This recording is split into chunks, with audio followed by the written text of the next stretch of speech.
Зарожны Александр, вучань 10 класа Мірскай сярэдняй школы. Анатоль Вярцінскі. Балада пра спаленую вёску і жывога пеўня. Гэта была не проста вайна. Гэта было нешта больш страшнае, больш дзікае. Міма маёй роднай вёскі ішлі карнікі. Маю вёску яны абышлі. Праз нейкі час мы пачулі страляніну. Убачылі дым, чорныя клубы дыму. Назаўтра мы даведаліся, што спалена вёска Кісялёва, а жыхары яе забіты. Ад старога да малога. І яшчэ мы пачулі жахлівы расказ пра тое, як некалькі дзён дыхала магіла, куды карнікі скідалі кісялёўцаў. Як крычаў на вогнішчы здзічэлы певень.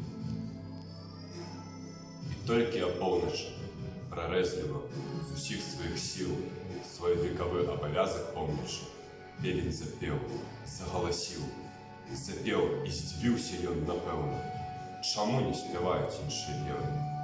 А потым крычаў, і двойчы, і тройчы, на золаку вёску будзіць пачаў. Крычаў, на абпаленым плоце стоячы, крыламі лопаў і крычаў. Ён вёску будзіў, крычаў да хрыпу, будзіў у каторы ўжо раз. А вёска маўчала, ні рыпу, ні скрыпу, ні гуку, ні груку адказ. Ён вёску будзіў, будзіў адчайна, пакуль не здзічэў, пакуль не знямеў.